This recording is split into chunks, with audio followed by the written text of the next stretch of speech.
Vous voulez mettre en place un money management fiable? Vous voulez connaître des stratégies de trading simples mais efficaces? Alors achetez mon dernier livre, Maîtriser la bourse, un livre indispensable pour réussir en bourse.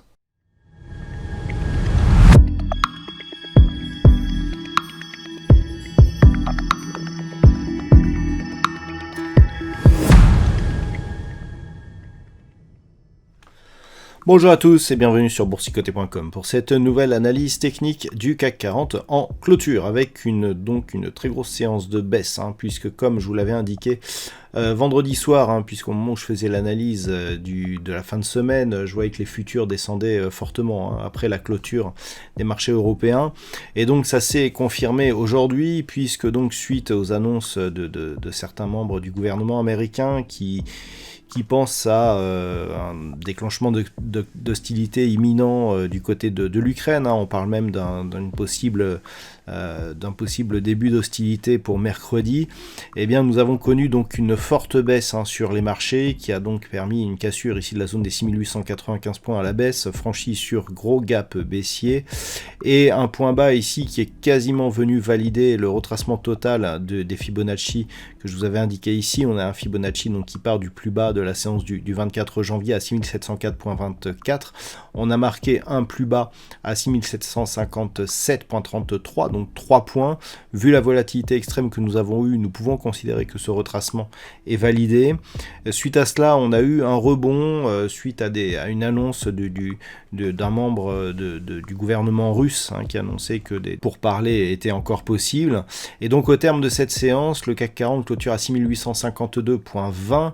Il perd 2,27% après avoir perdu 3,5% dans la journée. Et donc une forte baisse pour aujourd'hui. Donc une configuration qui est fortement baissière. On a un gap de rupture si on considère ici que nous étions sur une dynamique haussière court terme. Et donc ce gap de rupture ici nous donne un très fort signal baissier. Du point de vue des indicateurs techniques, donc sans surprise, on est largement baissier ici au niveau des indicateurs, notamment au niveau des histogrammes du MACD. Le RSI quant à lui reste pourtant en zone neutre et on a de très forts volumes par rapport aux séances précédentes et donc largement supérieurs à la moyenne. Alors c'est assez intéressant cette configuration.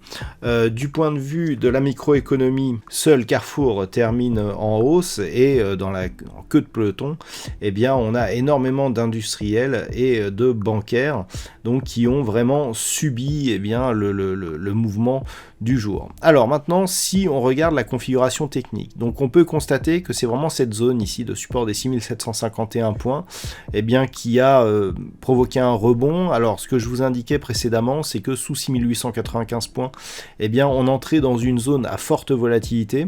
C'est exactement ce que l'on a eu aujourd'hui. On a eu beaucoup de volatilité donc sur la séance du jour et vu l'amplitude, les 3 points manquants, on peut considérer ici que le retracement est effectué.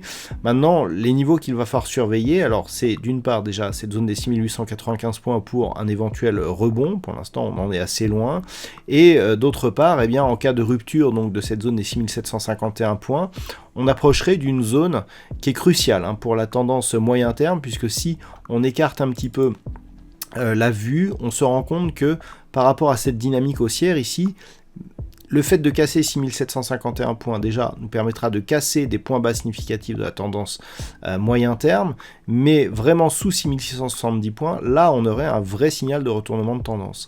Donc ce seront ces deux niveaux qu'il faudra surveiller ces prochains jours si les cours repartent ici à la baisse. Pour valider un rebond, il faut absolument s'affranchir ici de cette zone des 6895 points. C'est tout à fait possible. Le fait que l'on ait ici cette bougie fortement hésitante avec une forte hausse des volumes nous indique que sur cette phase de retournement, on a énormément d'acteurs de marché et notamment des institutionnels qui ont fait remonter ces marchés et qui ont généré donc ces volumes. Donc je dirais c'est quasiment la seule note d'espoir que nous avons sur cette configuration, de voir cette forte ombre basse ici avec cette forte hausse des volumes. Sinon, on a énormément de signaux baissiers.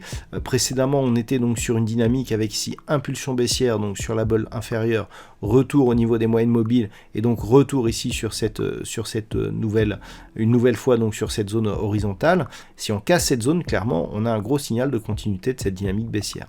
Voilà donc ce que l'on peut dire sur cette configuration technique pour ce soir.